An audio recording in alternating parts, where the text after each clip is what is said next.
오늘 우리에게 주신 하나님의 말씀 로마서 3장 25절로 31절 말씀입니다. 생명의 샘가 1월 13일 화요일 말씀 화목제물로 세우셨으니 함께 읽겠습니다. 이 예수를 하나님이 그의 피로써 믿음으로 말미암는 화목제물로 세우셨으니 이는 하나님께서 길이 참으시는 중에 전에 지은 죄를 간과하심으로 자기의 의로우심을 나타내려 하심이니 곧 이때에 자기의 의로우심을 나타내사 자기도 의로우시며 또한 예수 믿는 자를 의롭다 하려 하심이라. 그런즉 자랑할 때가 어디냐 있을 수가 없느니라. 무슨 법으로냐 행위로냐 아니라 오직 믿음의 법으로니라. 그러므로 사람이 의롭다 하심을 얻는 것은 율법의 행위에 있지 않고 믿음으로 되는 줄 우리가 인정하노라. 하나님은 다만 유대인의 하나님이시냐 또한 이방인의 하나님은 아니시냐 진실로 이방인의 하나님도 되시느니라. 할례자도 믿음으로 말미암아 또한 무할례자도 믿음으로 말미암아 의롭다 하실 하나님은 한 분이시니라. 그런즉 우리가 믿음으로 말미암아 율법을 파괴하느냐 그럴 수 없느니라. 도리어 율법을 굳게 세우느니라. 아멘. 하나님의 의에 대한 이야기가 계속되고 있어요. 어찌 보면 로마서 전체가 하나님의 의에 대한 설명을 하고 있는 거예요. 그것이 복음이에요. 왜 복음인가? 하나님의 의하면 선입견으로 심판하시는 의로 생각하게 되어져요. 하나님은 거룩하시고 죄와 가까이 하지 아니하시고 그리하여서 죄인을 하나님께서는 징계하시고 심판하신다라고 하는 그 하나님의 의만 생각하게 되어지는데 이 로마서에서 말씀하고 있는 하나님의 의는 좀 다른 하나님의 의입니다. 우리는 이렇게 생각할 수 있어요. 우리가 인간이 죄를 범하였다면 전능하신 하나님께서 하나님은 사랑이라고 하지 아니하셨느냐? 그렇다고 한다면 하나님 편에서 그래 내가 봐주마. 다 내가 칙령을 내려서 모든 인생들로 하여금 죄 없다라고 내가 선포하고 다 용서하마. 이렇게 말씀하시면 되는 거 아니냐. 하나님은 사랑이시지 않느냐. 그러니 그렇게 말씀만 하시면은 모두가 용서가 되어지고 하나님은 사랑이시기에 심판을 행하지 아니하시고 이러면 되지 않느냐라고 생각할 수 있으나 하나님은 사랑만 있는 분이 아니신 거죠. 그러니까 사랑이라고 하는 것은 무조건적인 용납을 말하는 것은 아닙니다. 자식을 기른다 할지라도 사랑하기 때문에 매를 들 수 있는 것이고 호통과 징계가 있는 것이죠. 그러니까 징계와 호통은 의만 있는 것이 의만 있는 것이 아닌 것이죠. 그러니까 보듬어 안는 것이 있는 것이고 호통도 있는 것이고 그런 것이죠. 그렇기 때문에 하나님은 공의로우신 하나님이시기에 죄 없다 이렇게 말씀으로 끝낼 일은 아니라는 거예요. 반드시 징계와 심판이 있으신 하나님이신 거죠. 그렇다고 한다면 하나님이 창조하신 이 피조물에 대한 즉 인생들에 대해서 하나님께서는 어떻게 사랑하시느냐? 바로 이 로마서에서 말씀하시고 있는 즉 당신의 독생하신 아들 예수 그리스도를 통하여서 인생들이 하나님으로부터 직접 올 수가 없는 거죠. 왜? 앞에 설명한 것처럼 모든 사람이 죄를 범하였으면 하나님의 의에 이를 수 없는 거예요. 인간의 지식으로 철학으로 또한 도덕심으로 윤리로 그리고 율법과 어떤 어떤 전통 이러한 것으로는 스스로 하나님의 의에 이를 수 없다는 거예요. 여기서 말하는 의는 죄 없음 그리고 구원 얻음이라 할 수 있는 거죠. 하나님과의 관계가 끊어진 것이 심판이요 또한 그것은 불의함이라는 것이죠. 반대로 하나님과의 관계가 연결되어져서 화목하게 되어진 것 이것이 의요 구원이라는 거예요. 그렇게 되어졌을 때 하나님의 아들 독생하신 예수 그리스도를 통하여서 하나님이 그의 피로써 25절이죠. 믿음으로 말미암는 화목 제물로 세우셨다는 거예요. 그래서 십자가를 통하여서 화목 제물, 하나님과 화목하게 하기 위한 제물로서 사용하셨다는 거죠. 그러니까 우리를 아끼기 위하여서 독생자를 아끼지 아니하시는 하나님의 사랑, 그 속에서는 죄를 완전히 대속하신 그 의가 있으시다는 거예요. 그래서 그 하나님의 독생하신 예수 그리스도를 통하여서 화목 제물로 삼으신 것은 왜 그렇게 하셨는가? 이유에 대한 설명이 있죠. 이는 하나님께서 길이 참으시는 중에 전에 지은 죄를 간과하심으로 자기의 의로우심을 나타내려 하심이라. 즉 하나님도 의로우시고,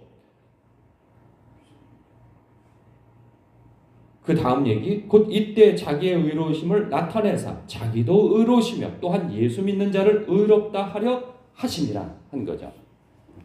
독재자들에게 나타나는 그 법 집행이 있어요. 법 집행은 무엇이냐? 자신들의 정적에 대해서는 공의로서 심판을 하죠. 그러나 자신들의 측근과 자신들을 지지하는 사람들에 대한 죄는 가볍게 여기는 거예요. 그래서 그러한 것들을 볼 때에 그 자신들의 측근들 입장에서는 공의로운 그 뭐라 그러죠? 공의로운 통치자가 되어지고, 그렇지 않고 정적에 대하여서는 심판자가 되어지는 거죠. 그래서 중간에서 보고 있는 백성들의 입장에서 볼 때는 불의한 거죠. 그러니까 이것은 자기의 편에 있어서는 그냥 무조건적인 수용, 이것이 의가 아니라는 거죠. 그러나 하나님께서는 당신의 택한 백성을 사랑하시는 방법에 있어서 그들에 대한 의를, 즉 구원을 하실 때에 그들의 죄를 그냥 간과하신 것이 아니고 대가를 치르셨다는 거예요. 당신의 심장을 내어주는, 당신의 독생자를 내어주는, 예수님 편에서는 당신의 생명과 비롯하여서 모든 것을 내어주어서 죄값을 치르신 거죠. 값을 치르신 거예요. 그렇게 하여서 당신을 의롭게 하실 뿐만 아니라 그렇게 의롭게 되어진 것을 통하여서 백성들도 의롭게 하신, 이것이 하나님의 의라는 거예요. 그렇기 때문에 그 다음 얘기가 있을 수 있는 거죠. 27절. 그런즉 자랑할 데가 어디냐? 있을 수가 없다는 거예요. 법으로냐? 할례로냐? 있을 수 없다는 거예요. 우리 식대로 한다면 집안이 믿음의 집안이라 하여서 자신이 구원받느냐? 그렇지 않다는 거예요. 어떤 조건이 구원받을 수 있는 조건을 줄 수 없다는 거죠. 성경을 많이 읽었다고, 예배를 많이 드렸다고, 교회를 잘 다닌다고, 직분이 있다고 구원의 조건이 될 수 없다는 거예요. 그러면 또 이렇게 얘기할 수 있는 거죠. 그러면 성경을 읽지 말라는 소리냐? 교회 다니지 말라는 소리냐? 행함이 필요 없다는 소리냐? 그런 얘기가 아닌 것이죠. 그런 얘기가 아니고 구원의 조건으로서 그것을 자랑할 수는 없다는 거예요. 그 얘기가 31절에 나오는 거예요. 그런즉 우리가 믿음으로 말미암아 율법을 파기하느냐? 그럴 수 없느니라. 도리어 율법을 굳게 세우느니라. 그러니까 이런 얘기. 율법을 잘 지키고 율법을 붙들고 있다고 구원을 얻는 것이 아닙니다. 라고 얘기했대요. 그러면 율법이 필요 없다는 소리입니까? 또 이렇게 나오는 거예요. 왜? 율법을 의지하여서 살았기 때문에. 사람이 무엇인가를 의지하고 산 사람은 이것이 부인되어질 때 무너져 내림이 있는 것이죠. 왜? 내가 성경을 100번 읽으면 구원 얻을 줄 알았는데, 내가 11조나 헌금을 남보다도 배나 하는 헌신을 행하였다면 내가 구원을 얻을 줄 알았는데, 내가 교회에서 목사님 하라고 하는 것에 열심히 순종하고 교회에서 열심히 하라는 거 열심히 하여서 내가 직분자가 되어져서 장로가 되어지고, 혹은 전도사가 되어지고, 혹은 내가 교회 안에서의 정점이라고 한다면 목사가 되어지고, 이렇게 하여서 내가 구원 얻을 줄 알았는데 그것이 구원 얻는 조건이 아니라고 얘기하니까 무너져 내리는 거죠. 그럼 나는 뭘 위해서 살았어? 뭘 위해서 살았어가 아니고 은혜로 말미암아 구원을 얻었다는 것이죠. 의롭게 되어졌다는 거예요. 그래서 내 스스로 구원 얻을 능력이 없는 자를 불쌍히 여기셔서 너를 택하여서 너를 아끼기 위해서 내 아들도 아끼지 아니하고 내가 너를 아꼈다.